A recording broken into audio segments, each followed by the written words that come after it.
अल्लाह जा एहसान था जंहिं मोकिलियो रमज़ान आ।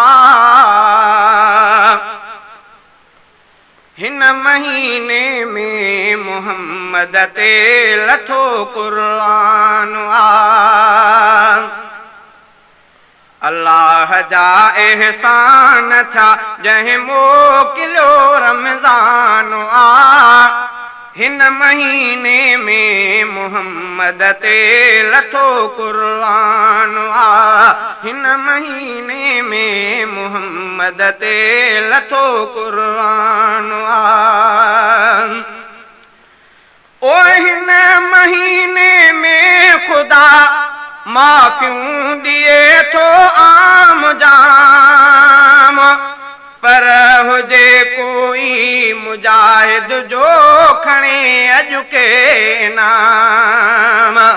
ओ हिन महीने में खुदा माफ़ियूं ॾिए थो आम जाम, पर हुजे कोई मुजाहिद जो खणे अॼु के इनाम। सुवाल सभिनी जा क़बूले थो इहो ऐलान आ। हिन महीने में मुहम्मद ते लथो क़ुरान आ। अल्लाह जा एहसान था जंहिं मोकिलियो रमज़ान आ। हिन महीने में मुहम्मद ते लथो क़ुरान आ।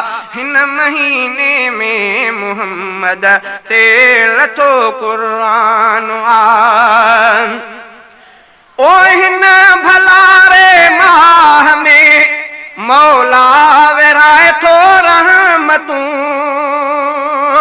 रोज़ेदारनि जूं चङियूं मौला कयूं हिन क़िस्मतूं। ओ हिन भलारे माह में मौला विराए थो रहमतूं, रोज़ेदारनि जूं चङियूं मौला कयूं हिन क़िस्मतूं। सभु रहमतूं रब पाक जूं जंहिंजो नाम ई रहमान आ। हिन महीने में मुहम्मद ते लथो क़ुरान आ। अल्लाह जा एहसान था जंहिं मोकिलियो रमज़ान आ। हिन महीने में मुहम्मद ते लथो क़ुरान आ। हिन महीने में मुहम्मद ते लथो क़ुरान आ। ओ रोज़ेदारनि जे तहक़ में सभु दुआऊं था घुरनि, किविलियूं माकोड़ा मछूं जेके जीत जर में था रहनि। ओए रोज़ेदारनि जे तहक़ में सभु दुआऊं था घुरनि, किविलियूं माकोड़ा मछूं जेके जीत जर में था रहनि। ए मुसलमान सोच कर रोज़े जो केॾो शान आ।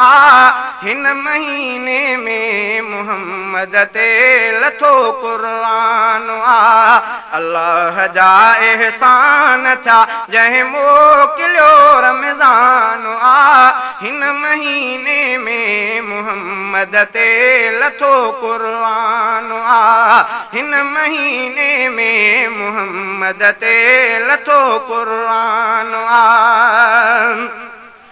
ओ हिक नफ़िल जो अजर आ मौला बराबर फर्ज़ कयो, पाक पैगंबर पिरिय प्यारे मुहम्मद चयो। ओ हिक नफ़िल जो अजर आ मौला बराबर फर्ज़ कयो, पाक पैगंबर पिरिय प्यारे मुहम्मद चयो। अल्लाह जो आहे कसम इन ते पको ईमान आ। हिन महीने में मुहम्मद ते लथो क़ुरान आ। अल्लाह जा एहसान था जंहिं मोकिलियो रमज़ान आ।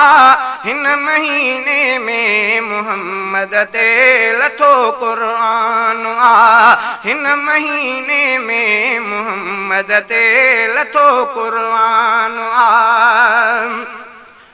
ओए मुसलमानो मुजाहिद कीन क्यो रोज़ा कज़ा।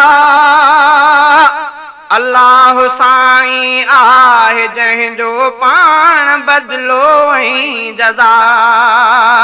ए मुसलमानो मुजाहिद कीन क्यो रोज़ा कज़ा। अल्लाह साईं आहे जंहिंजो पाण बदलो ऐं जज़ा। सोई मालिक मुल्क जो